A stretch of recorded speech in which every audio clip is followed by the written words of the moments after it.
আদমের ছেলে মেয়ে শোনো, আজ তোমরা উপস্থিত হয়েছ আকাশ জমিন পরিপূর্ণ পাপ নিয়ে। পাপ আর পাপ, আকাশ জমিন পরিপূর্ণ হয়ে আছে তোমাদের পাপে। শোনো, আমি আল্লাহ তোমাদের পাপের সমপরিমাণ ক্ষমা নিয়ে উপস্থিত হয়েছি। যদি শিরক না থাকে, তোমাদের যেই পরিমাণ পাপ আমার সেই পরিমাণ ক্ষমা, তোমাদের যেই পরিমাণ পাপ আমার সেই পরিমাণ ক্ষমা, তোমাদের যেই পরিমাণ পাপ আমার সেই পরিমাণ ক্ষমা। তোমাদের পাপ যত আমার ক্ষমা তত, তোমাদের পাপ যত আমার ক্ষমা তত, তোমাদের পাপ যত আমার ক্ষমা তত, যদি শিরক না করো। সম্মানিত দিনী ভাই বোন, শিরক মহাপাপ। শিরকের ব্যাপারে সাবধান থাকবেন। এই ছেলে, এভাবে ঢং ঢং করে কোথায় হেঁটে যাচ্ছে? আর ওখানে যারা দাঁড়িয়ে আছে কিভাবে দাঁড়িয়ে আছে? আপনি কি কোনো কাজ দেখাচ্ছেন আমাকে? যারা ওখানে দাঁড়িয়ে আছে তারাই বা কিভাবে দাঁড়িয়ে থাকতে পারে? দয়া করে আপনি আমাকে কোনো কাজ দেখায়েন না। আপনাকে আমি অনেক ভালোবাসি। আপনি ভালোবাসার খাতিরেই বাংলাদেশের বিভিন্ন জেলা থেকে এসেছেন। আপনি অনুরোধ রক্ষা করুন। পাখি যেন মনে করে যে আপনি পাথর, পাখি আপনাকে পাথর মনে করে আপনার গায়ে বসার ইচ্ছা করবে, এরকম ভাবে বসে থাকবেন, কথা মূল্যায়ন করবেন। আপনার জন্যই বলছি, নিজের প্রয়োজন দেখাবেন না দয়া করে, যে যেখানে আছেন। যারা আপনারা মহিলা আছেন তাদেরকে আমরা অনুরোধ জানাচ্ছি, কাজ বন্ধ করুন, কথা বন্ধ করুন, মুখ বন্ধ করুন। আমরা অনেক কষ্ট করে আপনাদের সামনে সময় পেশ করি, কথা দিন ধর্মের বলে থাকি।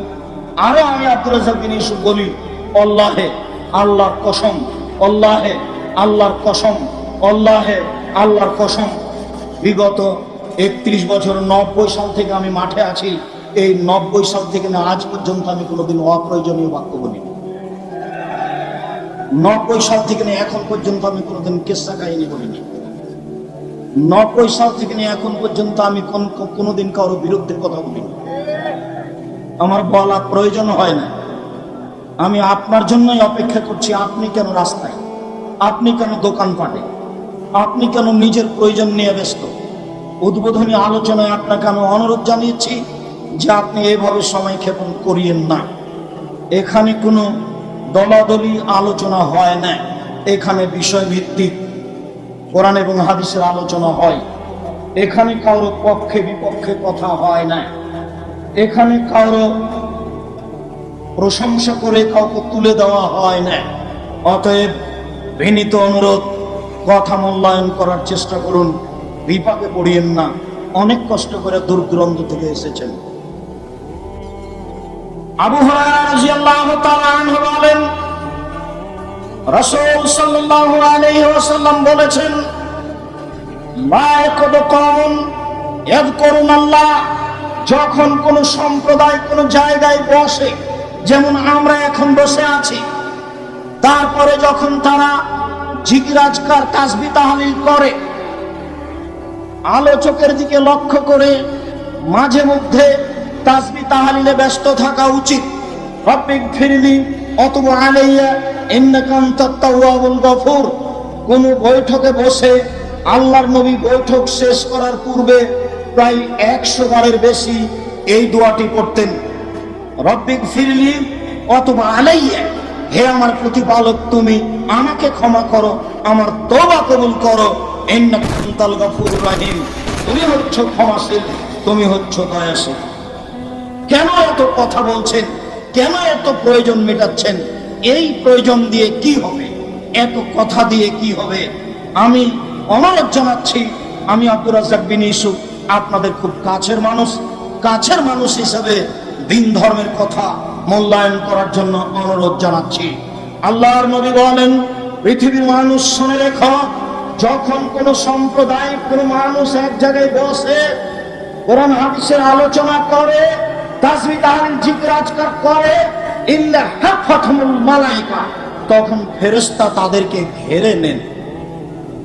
ওয়া গাশিয়াতুর রাহমা, দয়া তাদেরকে ঢেকে নেয়, দয়া তাদেরকে ঢেকে নেয়।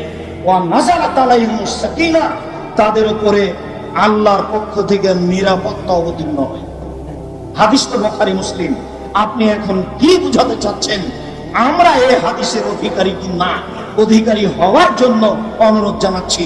এটাই তো সেই বৈঠক। আমি আব্দুর রাজ্জাক বিন ইউসুফ, আমি যেটুকু ভাঙাচোরা কোরআন হাদিস বুঝি তাতে আপনাকে আমি বলছি, এই বৈঠকই সেই বৈঠক যেই বৈঠকের কথা আল্লাহর নবী বললেন। যখন মানুষ কোন জায়গায় বসে আল্লাহকে স্মরণ করে, তখন সেই জায়গা ফেরেশতা ঘিরে নেন, রহমত দিয়ে ঢেকে দেওয়া হয়, নিরাপত্তা অবতীর্ণ হয়। ওয়া যাকারাহুল্লাহু ফিমান ইনদাহু, আর আল্লাহ পাশের ফেরেশতা যারা দামি দামি বড় বড় ফেরেশতা, জিবরাইল, মিকাইল, মালাকুল মউত, তাদেরকে বলেন, দেখো তো এদেরকে সৃষ্টি করতে নিষেধ করেছিলে, দেখো তো বলে রাব্বিগফিরলি ওয়া তুব আলাইয়া ইন্নাকা আনতাত তাওয়াবুল গফুর। তুমি এদের সৃষ্টি করতে নিষেধ করেছিলে, দেখো তো এরা বলে আস্তাগফিরুল্লাহ আল্লাযী লা ইলাহা ইল্লা হুয়াল হাইয়ুল কাইয়ুম বিলাই। আল্লাহ অহংকার করে তাদের সামনে পেশ করেন, আর আমরা গল্প গুজবে, ঘুমানোতে আর আত্মীয় স্বজনকে নিয়ে মোবাইল নিয়ে ব্যস্ত আছি। ভুল হচ্ছে, দেখুন ভুল হচ্ছে, দেখুন ভুল হচ্ছে, দেখুন ভুল হচ্ছে। আবু হুরায়রা রাদিয়াল্লাহু তাআলা আনহু বলেন, রাসূল সাল্লাল্লাহু আলাইহি সাল্লাম বলেছেন, মাস্তামা কাওমুন ফি বাইতিন মিন বুয়ুতিল্লাহ, যখন কোন সম্প্রদায় লোকজন কোন জায়গায় বসে, আল্লাহর কোন ঘরে বসে, ইয়াতলুনা কিতাবাল্লাহি, তারা আল্লাহর কিতাব পড়ে, ওয়া ইয়াতাদারাসুনাহু বাইনাহুম, আপসে সে নিয়ে আলোচনা পর্যালোচনা করে, ইল্লা নাযারাত আলাইহিমুস সাকিনা, তখন তাদের উপরে আল্লাহর পক্ষ থেকে নিরাপত্তা অবতীর্ণ হয়। ওয়া গাশিয়াতুহুর রাহমা, রহমত তাদেরকে ঢেকে নেয়, রহমত দিয়ে ঘিরে দেওয়া হয়। দয়া ও রহমতের আলোচনা আপনার সামনে, এই দয়া রহমতের কথাগুলি বলছি, আপনি বুঝতে পারছেন কিনা সম্মানিত দিনী ভাই বোন? দয়া ও রহমতের কথা আল্লাহর নবী অনেক জায়গাতে বলেছেন। তার দুই একটা পেশ করলাম, আরো দুই একটা পেশ করে আমরা আবারও শেষ কথার দিকে ফিরে যাব। দেখুন, আব্দুল্লাহ ইবনে বুসর রাদিয়াল্লাহু তাআলা আনহু বলেন, কাদাবান নবী সাল্লাল্লাহু আলাইহি ওয়াসাল্লাম আলা আবি, আল্লাহর নবী আমার পিতার বাড়িতে আসলেন। আমার পিতা তাদের সামনে হালুয়া, মানে দুধ, খেজুর, পনির, ঘি একসাথে মিক্স করে, তার আরবি নাম হাইস, হালুয়া পেশ করলেন। আল্লাহর নবী এই হাইস হালুয়া খেলেন। তারপরে আমার আব্বা তাদের সামনে খেজুর পেশ করলেন। আল্লাহর নবী খেজুরে খেলেন। খেজুর খেয়ে এই দুইটি আঙ্গুল মধ্যমা ও তর্জনী, মধ্যমা ও তর্জনী দিয়ে খেজুরের আঁটিগুলি ধরে ধরে বাহির দিকে নিক্ষেপ করলেন। সেটা আমি দেখতে পাচ্ছি। খাওয়ার পরে হালুয়া খেতে হবে এমন হাদিস নেই, তবে খাওয়ার পরে ফল খাওয়া ভালো এই কথা বললে এই হাদিস বলা যেতে পারে। আল্লাহর নবীর সামনে আমার আব্বা হালুয়া হাইস পেশ করলেন, আল্লাহর নবী খেলেন। তারপর আমার আব্বা তার সামনে কিছু খেজুর পেশ করলেন, তিনি খেজুর খেলেন, আঁটিগুলি এইভাবে ধরে ছুঁড়ে মারছিলেন। ফালাম্মা কামা, খাওয়া শেষে যখন দাঁড়ালেন চলে যাবেন, কামা আবি, আমার পিতাও দাঁড়িয়ে গেলেন। ফা খাজা বেলে জামে দাব্বাতিহি, আমার আব্বা আল্লাহর নবীর ওই গাধার ঘোড়ার লাগামটা ধরে নিলেন, ধরে নিয়ে বললেন, উদুলি উদুল্লাহ আলী, আপনি আমার জন্য আল্লাহর কাছে একটু দোয়া করুন। এদেশে 5 ওয়াক্ত সালাতের পরে হাত তুলে দোয়া না করলে অনেক মসজিদের মুসাল্লিরা বলে, দোয়া করে দেন, ইমামতি করছেন, দোয়া করে দেন, মনে হচ্ছে ভাত খান। এইরকম আমাকে একদিন বগুড়ায় এক মসজিদে বলা হয়েছিল, তখন আমি উত্তরে বলেছিলাম, আমি কি আপনার কাজের বাড়ির মানুষ? আপনার বাড়িতে আমি কাজ করি নাকি? আপনার বাড়ির কি আমি কাজের মানুষ নাকি? আপনি আমাকে এইভাবে আদেশ করছেন কেন? আপনি দোয়া করেন, কি আপনাকে নিষেধ করছেন? তা আল্লাহর নবীর এই গাধার লাগাম ধরে নিলেন, ধরে নিয়ে বলছেন, দোয়া করে দেন আমার জন্য। তখন আল্লাহ রাসূল বলছেন, আল্লাহুম্মা বারিক লাহুম ফীমা রাযাকতাহুম, আল্লাহ তুমি এদের যে রুজি দিয়েছো তাতে বরকত দাও। ওয়াগফির লাহুম ওয়ারহামহুম, তুমি এদের ক্ষমা করো, এদের প্রতি দয়া করো। দয়া ক্ষমা, দয়া ক্ষমা। আগামীকাল আলোচনা হবে ইনশাআল্লাহ আল্লাহর ক্ষমা। আল্লাহর নবী বললেন, আল্লাহ এদের যে রুজি দিয়েছো তাতে তুমি বরকত দাও। আল্লাহ তুমি এদের প্রতি দয়া করো, এদের ক্ষমা করো। দয়ার কথা আল্লাহর নবী বললেন। আউফ ইবনে মালিক রাদিয়াল্লাহু তাআলা আনহু বলেন, সাল্লাল্লাহু নবী সাল্লাল্লাহু আলাইহি সাল্লাম আলা জানাজা, আল্লাহর নবী একটা জানাজা করলেন একদা। ফা হাফিজতু মিন দুআইহি, সেই দিন আমি তার দোয়া মুখস্থ করেছিলাম। আল্লাহর নবী জানাজায় একটি দোয়া পড়েছিলেন, সেই দোয়া আমি মুখস্থ করেছি। আমি বলি শুনেন।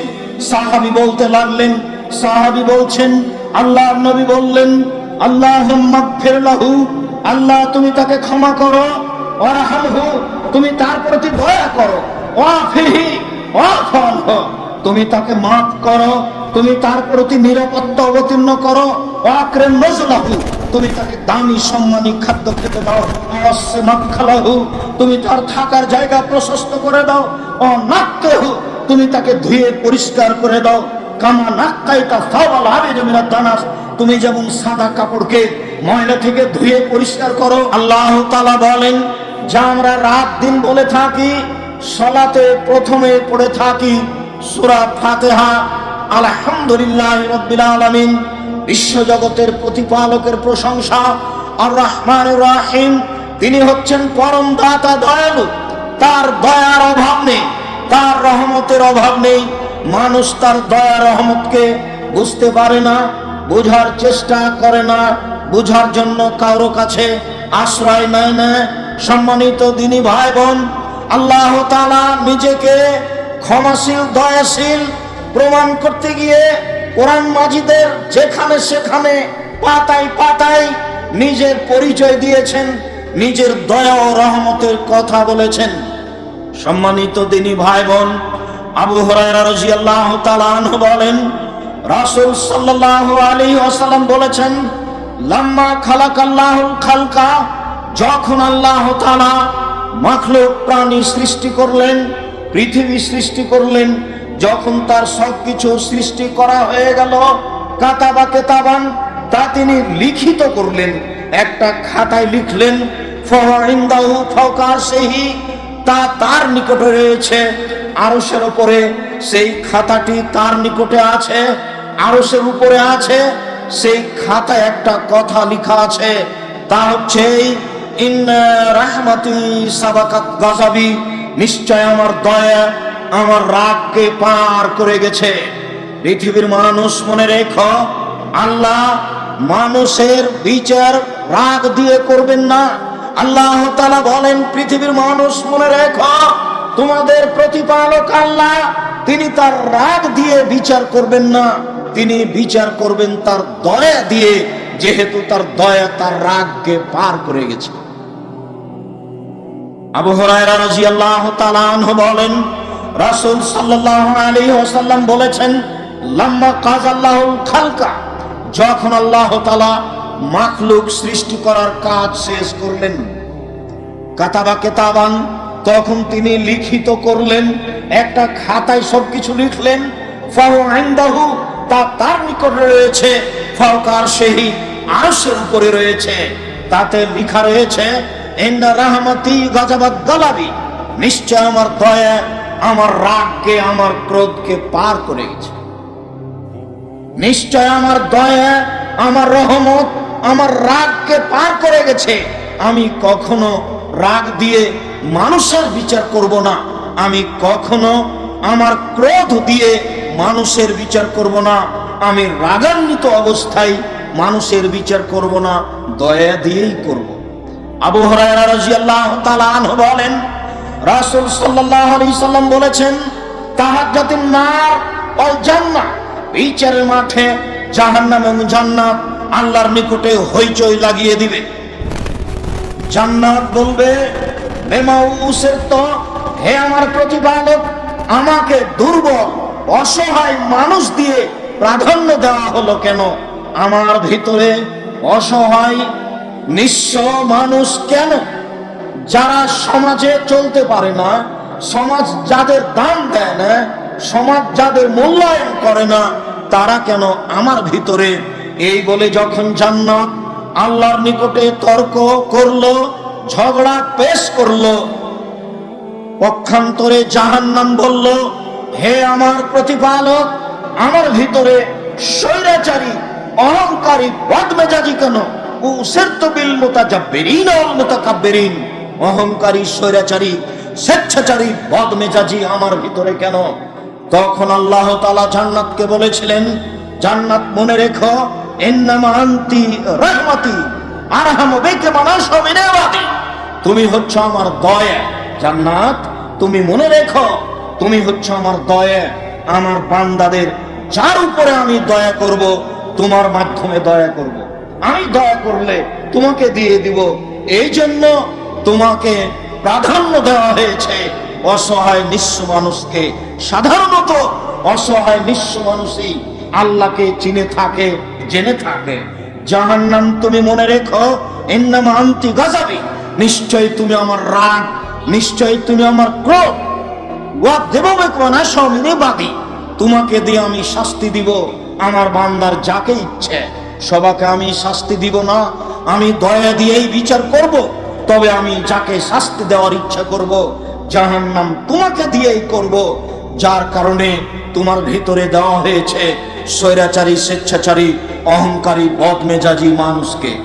সম্মানিত দিনী ভাই বোন, আবু হুরায়রা রাদিয়াল্লাহু তাআলা আনহু বলেন, রাসূল সাল্লাল্লাহু আলাইহি ওয়াসাল্লাম বলেছেন, লা ইয়ালামুল কাফির লা ইয়ালামুল মুমিন মা ইনদাল্লাহি মিনাল উকুবা, যদি মুমিন পুরুষ নারী জানতো আল্লাহর নিকটে কি শাস্তি রয়েছে, যদি মুমিন পুরুষ নারী জানতো আল্লাহর নিকটে কি শাস্তি রয়েছে, মা তামাম বেজান্নাতি আহাদুন, তাহলে পৃথিবীর কোন মানুষ জান্নাতের আশা পোষণ করত না। মানুষ যদি জানতো, মুমিন পুরুষ নারী জানতো যদি আল্লাহর নিকটে কি শাস্তি রয়েছে, তাহলে কেউ জান্নাতের আশা করত না।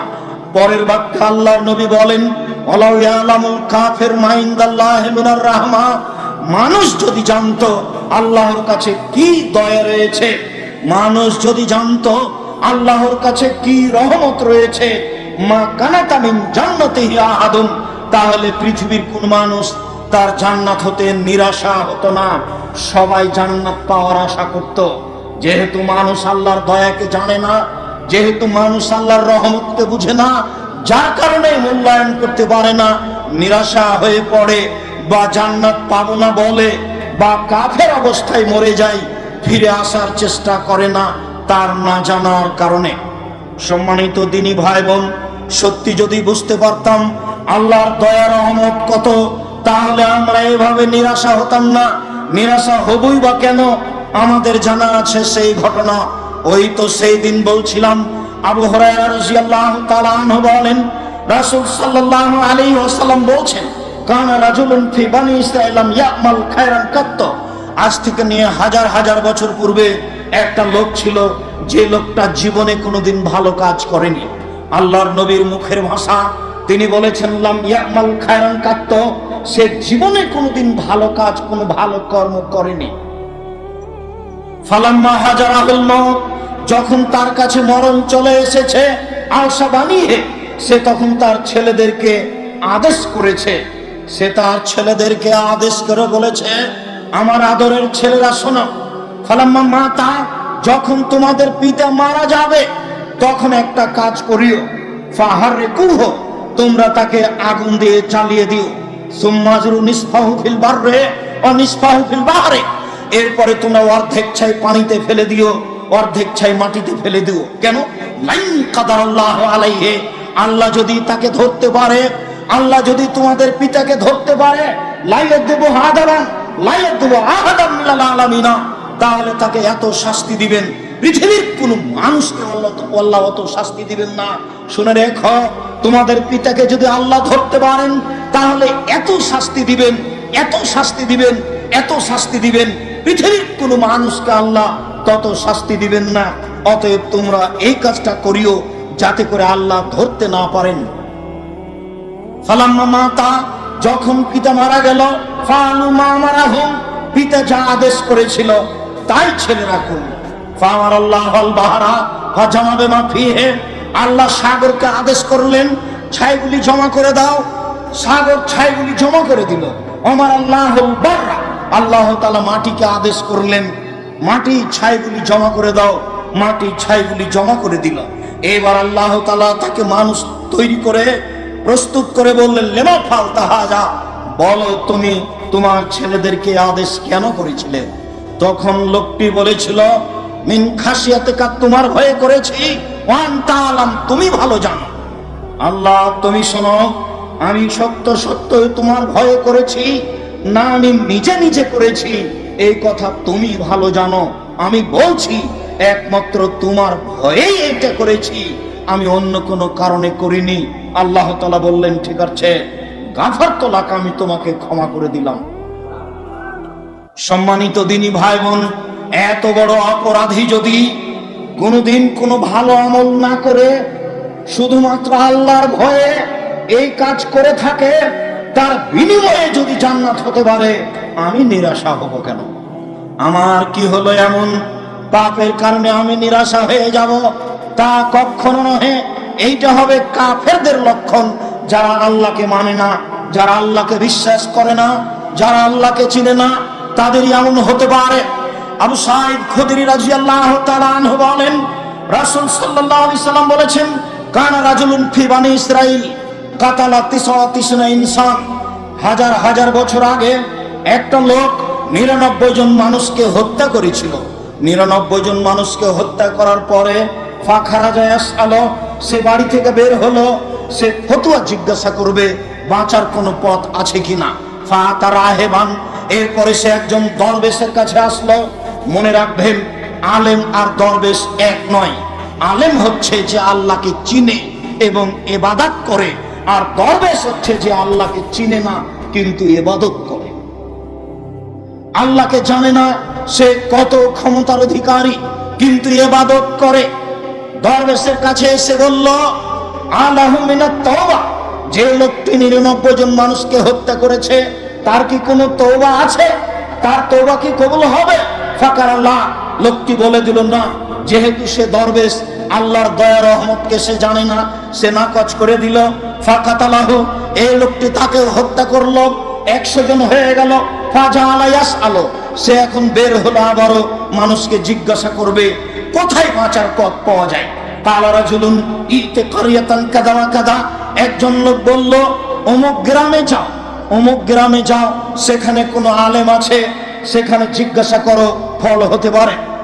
এইটুকু বলতেই ফাদরাকাহুল মউত, তার মরণ চলে আসলো। সে ওখানেই আছে, যেতে পারেনি। মরণ চলে আসলো, সে মাটিতে পড়ে গেল। ফান্নাআ বিসাদরিহি নাহওয়াহা, সে তার বুকটাকে ওই গ্রামের দিকে ঠেলে দিল। যখন মাটিতে পড়ে যায়, তখন বুকটা ওই গ্রামের দিকে ঠেলে দিয়ে আল্লাহকে দেখাতে চাইলো, 99 জন মানুষকে হত্যা করেছি, 100 জন মানুষকে হত্যা করেছি, তাতে আসে যায় না। আমি বুকটা গ্রামের দিকে ঠেলে দিয়ে তোমাকে দেখাতে চাইলাম যে আমি ক্ষমা খুঁজছি, আমি তোমার দয়া খুঁজছি। ফাখতাসামাত ফীহি মালায়েকাতুর রাহমা ওয়া মালায়েকাতুল আযাব, জাহান্নামের ফেরেশতা জান্নাতের ফেরেশতা হইচই লাগিয়ে দিল। জাহান্নামের ফেরেশতা বলল, আমরা নিয়ে যাব। জান্নাতের ফেরেশতা বলল, আমরা নিয়ে যাব। ফাআল্লাহু ইলা হাজিহি আন তাকাররাবি ওয়া আল্লাহু ইলা হাজিহি আন তাবাদি, আল্লাহ তাআলা হুকুম করলেন ওই গ্রামকে, যে গ্রামের দিকে যাচ্ছিল, বললেন, গ্রাম তুমি আগে আসো। গ্রাম কিছু আগে চলে আসলো। যে গ্রাম থেকে যাচ্ছিল সেই গ্রামকে আল্লাহ আদেশ করলেন, তুমি একটু পিছে হটে যাও। গ্রাম পিছে হটে গেল।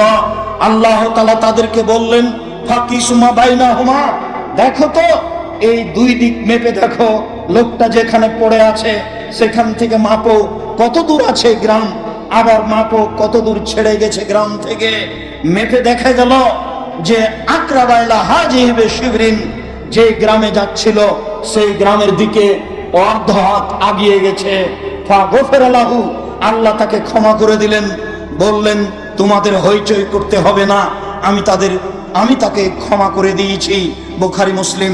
সম্মানিত দিনী ভাই বোন, পৃথিবীর দিনী ভাই বোন, মুসলিম ভাই বোনকে আমরা বলছি, আল্লাহর দয়া থেকে নিরাশা হতে হবে না।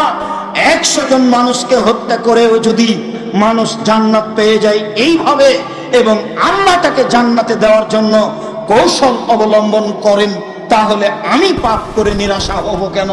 নিরাশার কিছু নেই। দয়ার আশা করতে হবে, রহমতের আশা করতে হবে, ক্ষমা চাইতে হবে। দেশ বিদেশের ভাই বোন রয়েছেন, যারা আপনারা বিভিন্ন এলাকা থেকে দূর দূরান্ত থেকে আমাদের বক্তব্য শুনছেন, সকল দিনই ভাই বোনকে আমি আশ্বস্ত করছি যে আল্লাহর এই দয়াটাকে দেখুন, ইনশাআল্লাহ আল্লাহ আপনাদের প্রতি দয়া করবেন। নিরাশার কিছু নেই, আশ্বস্ত হন। নিরাশার কিছু নেই, আশ্বস্ত হন। নিরাশার কিছু নেই। আল্লাহর দরবারে ক্ষমা চান, অনেক দয়া নিয়ে, বেহিসাব দয়া নিয়ে, বেহিসাব ক্ষমা নিয়ে আল্লাহ প্রতীক্ষমান রয়েছেন আপনাকে আমাকে ক্ষমা করার জন্য। সম্মানিত দিদি ভাই বোন, দেখুন আপনি আল্লাহর দয়া, দেখুন আপনি আল্লাহর ক্ষমা, কিভাবে আল্লাহর দয়া হয়, কিভাবে আল্লাহর ক্ষমা হয়। আনাস রাদিয়াল্লাহু তাআলা আনহু বলেন, রাসূল সাল্লাল্লাহু আলাইহি ওয়াসাল্লাম বলেছেন, আল্লাহ তাআলা বলেন, মানে হাদিসে কুদসি, ভাষা আল্লাহ রাসূলের মুখ দিয়ে, তবে আল্লাহ তাআলা বলছেন। যখন আল্লাহ তাআলা বলেন আর ওই কথাগুলি যদি জিবরাইল আমাদের নবীর সামনে পড়েন, সেইটা হচ্ছে কোরআন। আর যদি জিবরাইল না পড়েন, আল্লাহ তাআলা বলেন আর ওইটাই আমাদের নবী মুখ দিয়ে বলেন, তার নাম হাদিসে কুদসি। এটা কোরআন মাজিদ নয়। জিবরাইল আলাইহিস সালাম যেটা পড়েছেন আমাদের নবীর সামনে, সেটা হচ্ছে কোরআন। আর যেইটা আল্লাহ আমাদের নবীকে বলতে বলেছেন যে আমি বলছি, আপনি মুখ দিয়ে জনগণকে বলে দেন, তার নাম হচ্ছে হাদিসে কুদসি। আনাস রাদিয়াল্লাহু তাআলা আনহু বলেন, রাসূল সাল্লাল্লাহু আলাইহি ওয়াসাল্লাম বলেছেন, আল্লাহ তাআলা বলেন, ইয়া ইবনে আদম মা দারাউতানি ওয়া রাজাউতানি, হে আদমের ছেলে মেয়ে শুনে রাখো, তোমরা যেভাবে আমাকে ডাকো আমি সেভাবে থাকি, তোমরা যেভাবে আশা পোষণ করো সেভাবে আমি পূর্ণ করে থাকি।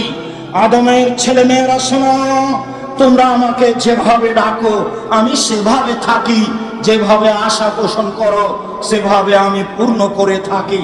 গাফারতু লাকা আলা মা কানা মিনকা ওয়া উবালি, আমি তোমাকে ক্ষমা করে দিলাম, আমি পরোয়া করি না তুমি কত বড় পাপী, আমি পরোয়া করি না তুমি কত বড় পাপী, আমি পরোয়া করি না তুমি কত বড় পাপী।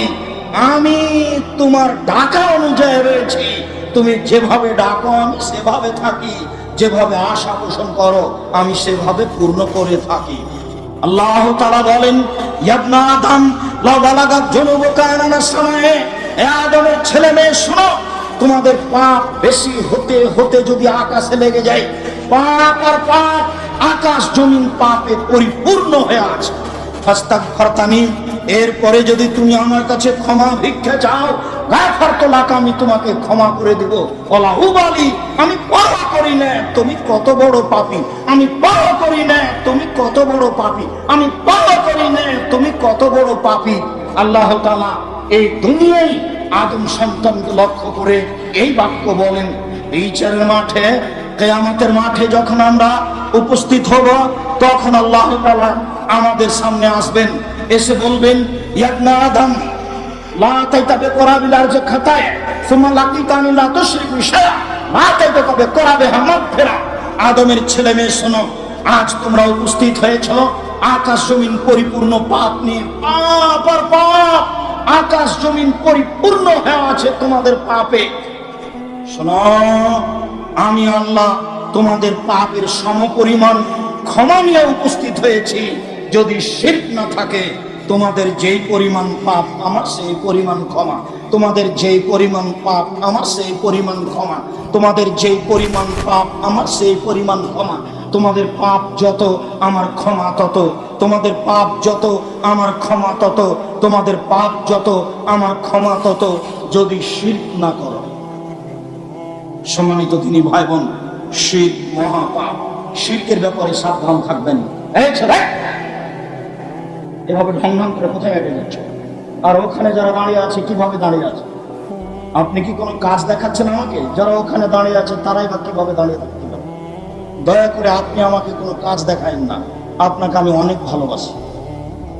আপনি ভালোবাসার খাতিরেই বাংলাদেশের বিভিন্ন জেলা থেকে এসেছেন। আপনি অনুরোধ রক্ষা করুন, পাখি যেন মনে করে যে আপনি পাথর, পাখি আপনাকে পাথর মনে করে আপনার গায়ে বসার ইচ্ছা করবে, এরকম ভাবে বসে থাকবেন, কথা মূল্যায়ন করবেন। আপনার জন্যই বলছি। নিজের প্রয়োজন দেখাবেন না দয়া করে, যে যেখানে আছেন। যারা আপনারা মহিলা আছেন তাদেরকে আমরা অনুরোধ জানাচ্ছি, কাজ বন্ধ করুন, কথা বন্ধ করুন, মুখ বন্ধ করুন। আমরা অনেক কষ্ট করে আপনাদের সামনে সময় পেশ করি, কথা দিন ধর্মের বলে থাকি। আরো আমি আব্দুর রাজ্জাক বিন ইউসুফ বলি, আল্লাহে আল্লাহর কসম, আল্লাহে আল্লাহর কসম, আল্লাহে আল্লাহর কসম, বিগত 31 বছর 90 সাল থেকে আমি মাঠে আছি। এই 90 সাল থেকে না আজ পর্যন্ত আমি কোনোদিন অপ্রয়োজনীয় বাক্য বলি। 90 সাল থেকে না এখন পর্যন্ত আমি কোনোদিন কেসা কাহিনী বলিনি। 90 সাল থেকে না এখন পর্যন্ত আমি কোনোদিন কারোর বিরুদ্ধে কথা বলিনি। আমার বলা প্রয়োজন হয় না। আমি আপনার জন্যই অপেক্ষা করছি। আপনি কেন রাস্তায়, আপনি কেন দোকানপাটে, আপনি কেন নিজের প্রয়োজন নিয়ে ব্যস্ত? উদ্বোধনী আলোচনায় আপনাকে আমি অনুরোধ জানিয়েছি যে আপনি এইভাবে সময় ক্ষেপণ করিয়েন না। এখানে কোনো দলাদলি আলোচনা হয় না, এখানে বিষয়ভিত্তিক কোরআন এবং হাদিসের আলোচনা হয়। এখানে কারো পক্ষে বিপক্ষে কথা হয় না, এখানে কারো প্রশংসা করে কাউকে তুলে দেওয়া হয় না। অতএব বিনীত অনুরোধ, কথা মূল্যায়ন করার চেষ্টা করুন, বিপাকে পড়িয়েন না। অনেক কষ্ট করে দূর দূরান্ত থেকে এসেছেন।